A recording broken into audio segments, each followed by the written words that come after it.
एक बहुत महत्वपूर्ण बात आपसे करना चाहता हूँ। एक साथी ने मुझसे पूछा, मुख्तार ताकत क्या है तुम्हारी, कौन सी ऐसी चीज है जिसने इतनी ताकत दी, जिसने इतनी हिम्मत दी?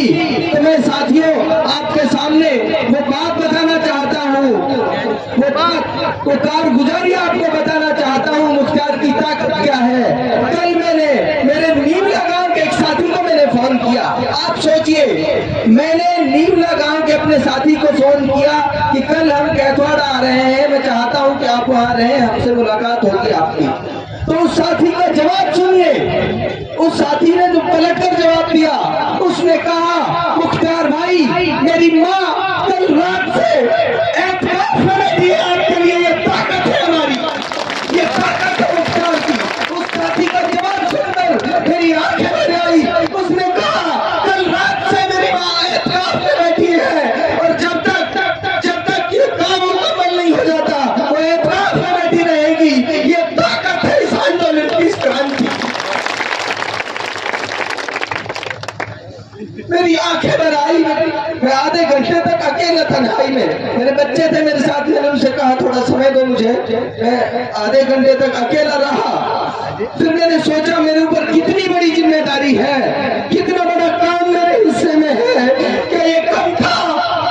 क्या ये कम था कि उलमा हज़रात ने मुझ पर भरोसा जताया? लेकिन मैं हैरत में हूँ इन दुआओं को और इन मोहब्बतों को देखकर। इन दुआओं और मोहब्बतों को देखकर मैं हैरत में हूँ कि मेरे ऊपर कितनी बड़ी जिम्मेदारी इस इलाके की, कितनी बड़ी आशाएं उम्मीदें मुझसे लोगों की हैं। साथियों, फिर मैं खुद को जब टटोलता हूँ, खुद से जब सवाल पूछता हूँ कि क्या वजह है ऐसी मुख्तार जिससे हर व्यक्ति का भरोसा तुझ पर जम गया है। जिस इलाके में लोग ये कहते थे कि यहाँ तो टिकट को वोट पड़ते हैं, आज उस इलाके का बच्चा पुकार कर कहता है, हम नहीं जानते टिकट को, हम मुख्तार को जानते हैं। ऐसे क्या हो गया, ऐसी क्या खूबी है तुझमें?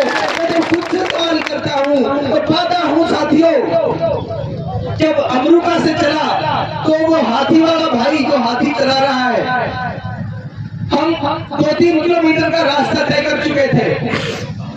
तो एक साथी ने मुझे पानी की बोतल लटकाई और बोतल लटका कर कहा, मुख्तार भाई प्यास लग रही होगी, पानी पी लो। सच बात यह है, मुझे प्यास लगी थी, लेकिन रास्ते में कोई दुकान नहीं थी तो मैं किसी साथी से कह भी नहीं पाया।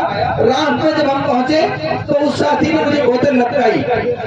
बोतल जैसे ही उसने मुझे लटकाई तो बोतल मेरे हाथ में आते ही सबसे पहले ख्याल मेरे अंदर ये आया कि ये जो भाई आगे बैठा है, जो हाथी चला रहा है, इसको भी तो प्यास लगी होगी।